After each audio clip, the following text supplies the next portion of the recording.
우리 다 함께 사도신경으로 우리의 신앙을 고백드리시면서 1월 31일 월요일 아침 예배를 우리 하나님 앞에 올려드립니다.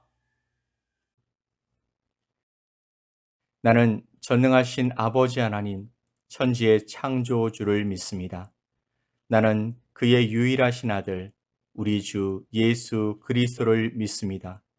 그는 성령으로 잉태되어 동정녀 마리아에게서 나시고 본디오 빌라도에게 고난을 받아 십자가에 못 박혀 죽으시고 장사된 지 사흘 만에 죽은 자 가운데서 다시 살아나셨으며 하늘에 오르시어 전능하신 아버지 하나님 우편에 앉아 계시다가 거기로부터 살아있는 자와 죽은 자를 심판하러 오십니다.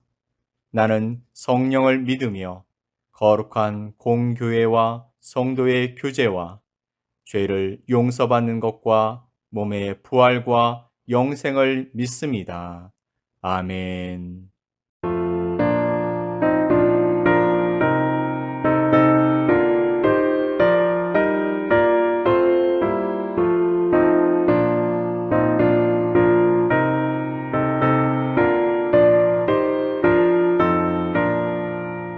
주 예수 우리 구하려 큰 싸움 하시니 주 십자가를 따라서 나갈 자 누구랴 큰 환난 핍박 당하고 또 고통 많이 나제 십자가를 지고서 늘 찾는 이로다.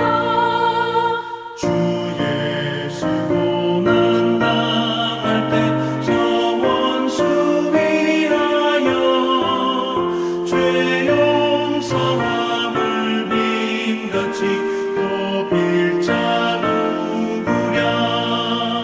저 순교자가 죽을 때 그 원수 사하고 제 영혼 부탁했으니 주 따르니로다. 저 택함 받은 사도들 주 성령 받은 후 그 환난 고통 당할 때 다 참고 이겼네. 그 험한 고난 넘어서 저 천성 갔으니 주 예수 믿는 우리도 못 막게 하소서.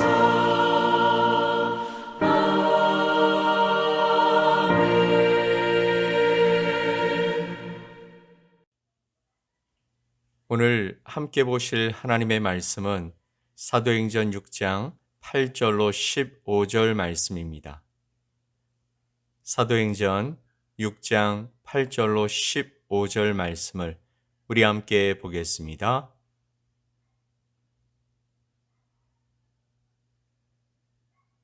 스데반이 은혜와 권능이 충만하여 큰 기사와 표적을 민간에 행하니 이른바 자유민들 즉 구레네인, 알렉산드리아인, 길리기아와 아시아에서 온 사람들의 회당에서 어떤 자들이 일어나 스데반과 더불어 논쟁할세.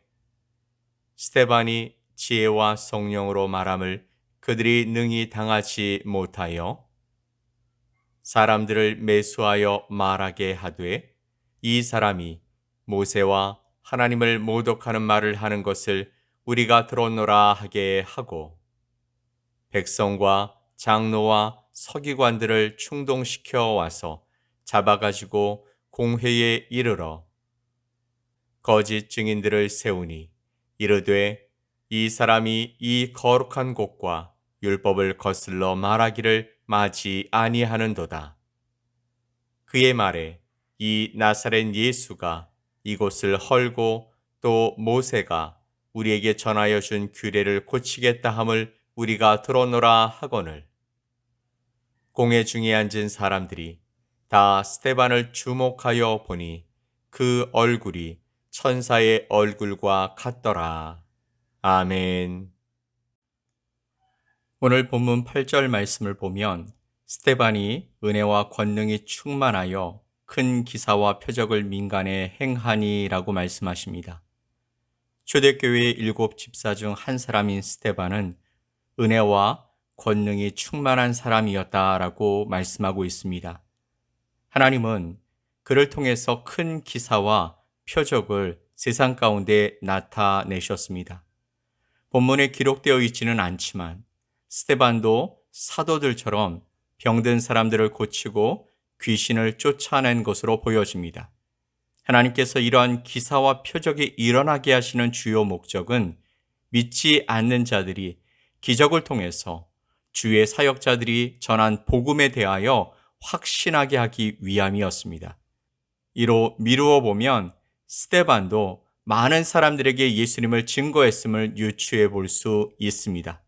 하지만 앞에서 우리가 살펴본 것처럼 놀라운 기적과 표적이 나타나면 반드시 이런 사역에 반대하는 사람들이 나타나게 되어 있습니다.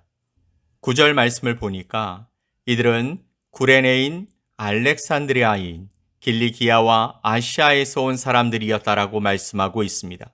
즉 본토 출신의 유대인들이 아니라 타국 출신의 사람으로 유대인으로 개종한 사람들이었던 것이죠. 본래 유대교는 모세가 전해준 율법을 지키는 것을 매우 중요하게 생각했습니다. 그런데 스데반 같은 그리스도인들이 나타나서 율법을 지키는 것이 우리를 구원해 주지 못하고 오직 예수 그리스도를 믿어야 구원을 얻는다라는 가르침을 전하고 있으니 유대인들은 스데반이 전하는 복음의 내용이 마음에 들지 않았던 것입니다. 이에 이방인 출신 유대인들과 스데반 사이에 구약 성경을 놓고 논쟁이 벌어졌던 것이죠. 그러나 10절 말씀을 보면 스데반이 지혜와 성령으로 말함을 그들이 능히 당하지 못하여 라고 말씀하십니다. 그들은 지혜와 성령이 충만한 스데반을 상대로 이기지 못한 채 돌아가야 했습니다.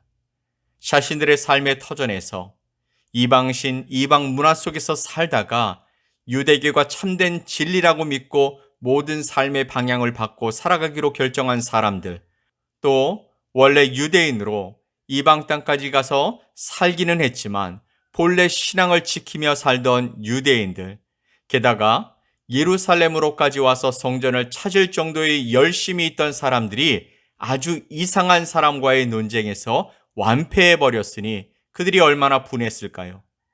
분을 내던 이들은 말로서는 스데반을 당해내지 못하자 뒤에서 스데반을 음해하기 위한 악한 음모를 꾀했습니다. 11절 말씀을 보면 사람들을 매수하여 말하게 하되 이 사람이 모세와 하나님을 모독하는 말을 하는 것을 우리가 들어노라 하게 하고 아멘. 그들은 사람들에게 스데반에 대해서 거짓된 소문을 퍼뜨리게 했습니다. 또한 돈을 주고 거짓 증인들을 사서 스데반이 하나님과 율법을 욕한 것을 자신들이 들었다라고 말하게 했던 것입니다. 이에 스데반은 공회 앞으로 끌려오게 되었죠. 예수님도 이들에게 끌려오셨을 때 하나님을 모독하고 율법을 잘못 해석한 것으로 사형에 처해졌었는데 스데반도 같은 상황에 처하게 되었던 것입니다. 그런데 어째서 주류의 유대인들, 유대교 사람들이 스데반을 이기지 못했다라고 말씀하고 있습니까? 그것은 바로 10절 말씀에 스데반이 지혜와 성령으로 말함을 그들이 능히 당하지 못하여라고 말하고 있기 때문입니다. 스데반은 혼자였지만 상대는 여럿으로 보입니다. 그런데도 그들이 스데반을 이길 수 없었던 것은 스데반이 성령과 지혜가 충만했기 때문이었습니다. 즉 상대방들은 자신들이 배운 지식을 가지고 경험을 가지고 논쟁에 참여했지만 스데반은 그 말씀의 저자이신 성령님과 그분이 주신 지혜를 가지고 상대했으니 서로 상대가 되지 않을 것은 자명한 일이었습니다. 그래서 세상은 스데반을 이기기 위해서 거짓과 술수를 가지고 상대했던 것입니다. 진리를 가지고 싸울 때 사실 우리는 겁부터 먹게 됩니다. 왜냐하면 우리가 가진 지식, 하나님, 예수님, 성령님 구원에 대하여 그리고 하나님의 나라에 대하여 우리가 가지고 있는 지식이 너무 작다고 느끼기 때문인 것입니다. 그래서 되도록 우리들은 이런 일을 말하지 않으려고 하는 것인지도 모르겠습니다. 또한 요사이 많은 사람들 사이의 불문율은 정치, 종교의 이야기는 건들지 말자는 것이 에티켓으로 자리 잡고 있어서 이런 이야기를 하지 않는 것 같습니다. 하지만 진리는 드러나게 되고 영향력을 행사하게 되는 것입니다. 여러분, 빛이 가만히 있다고 빛이 아닌 것이 아닌 것처럼 우리 안에 예수님이 함께 하시면 우리의 말과 행동과 결정에서 세상과는 다른 모습을 보이며 진리를 드러내게 되어 있는 것입니다. 스데반은 당시 지금의 우리의 모습과는 달리 적극적으로 당당하게 세상의 소리에 진리의 말씀으로 대항했고 논쟁했고 예수님을 적극적으로 전하는 일을 했던 것이죠. 그래서 공회에 잡혀갔던 것입니다. 교회 리더 중 한 사람인 스데반에 대한 재판이 열린다는 소식을 듣고 많은 사람들이 구경하기 위해 참석했습니다. 재판이 시작되고 스데반을 향한 거짓 증인들의 모함이 시작되었죠. 거짓 증인들을 세우니 이르되 이 사람이 이 거룩한 곳과 율법을 거슬러 말하기를 마지 아니하는도다. 그의 말에 이 나사렛 예수가 이곳을 헐고 또 모세가 우리에게 전하여 준 규례를 고치겠다 함을 우리가 들었노라. 이 사람들은 예수님께서 율법을 완성하실 것이란 교회의 가르침을 잘못 이해해서 마치 예수님께서 율법을 폐하시려고 하는 것으로 여기며 스데반을 신문하고 추궁했던 것입니다. 유대인들은 이미 이 재판을 통해서 교회를 엄벌하려는 의도를 가지고 있었습니다. 앞서 예수님도 지금 공회의 재판을 진행하는 자들의 손에 의해서 십자가에서 처형당하셨던 것이죠. 사도들도 이들에게 불려와 온갖 협박과 능욕을 당했던 것입니다. 스데반은 이 재판이 가진 의미를 잘 알고 있었습니다.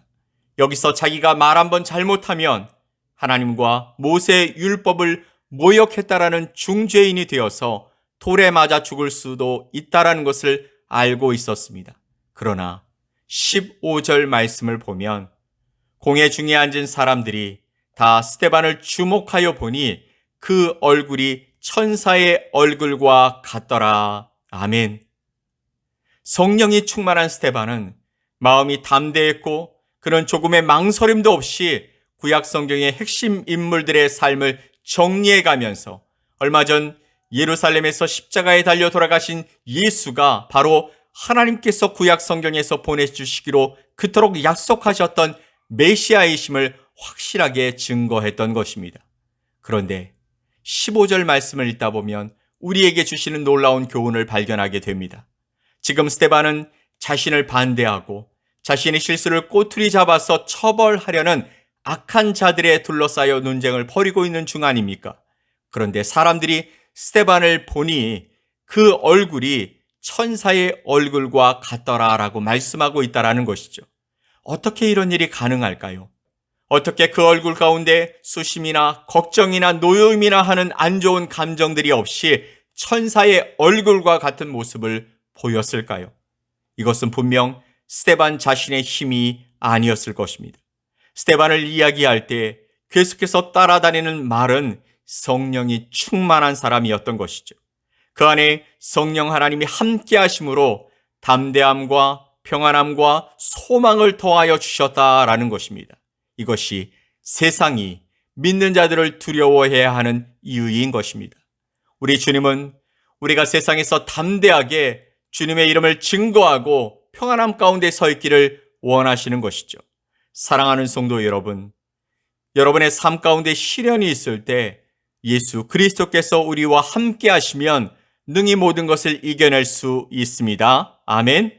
내가 그 상황에서 누구를 의지하기로 결정하는가에 따라서 분명 그 상황의 결과는 달라질 수 있는 것입니다. 어떤 상황 속에서도 주님께서 우리와 함께 하신다는 것을 확신하고 내 안에 성령께서 함께해 주시기를 기도하면서 담대하게 세상에서 승리하시는 귀한 하루가 되시기를 예수 그리스도의 이름으로 간절히 축복합니다. 아멘. 우리 함께 기도합시다. 하나님 아버지 감사합니다. 이 땅을 살아가는 우리들 가운데 성령 하나님을 보내주셔서 세상 가운데서도 담대히 살아갈 수 있게 해주셔서 감사합니다. 스데반처럼 우리 삶 가운데서 주님을 증거하고 드러내야 할 때에 우리를 도우셔서 담대하게 증거할 수 있는 그런 삶을 살아가게 하여 주시옵소서. 주님은 나의 힘이시고 소망이시며 구원이십니다. 오늘도 주님으로 행복한 하루가 되게 하여 주옵소서. 감사드리며 예수 그리스도의 이름으로 기도 올리옵나이다. 아멘. 하늘에 계신 우리 아버지여, 이름이 거룩히 여김을 받으시오며 나라가 임하시오며 뜻이 하늘에서 이루어진 것 같이 땅에서도 이루어지이다. 오늘 우리에게 일용할 양식을 주시옵고 우리가 우리에게 죄 지은 자를 사하여 준 것 같이 우리 죄를 사하여 주시옵고 우리를 시험에 들게 하지 마시옵고 다만 악에서 구하시옵소서. 나라와 권세와 영광이 아버지께 영원히 싸움나이다. 아멘.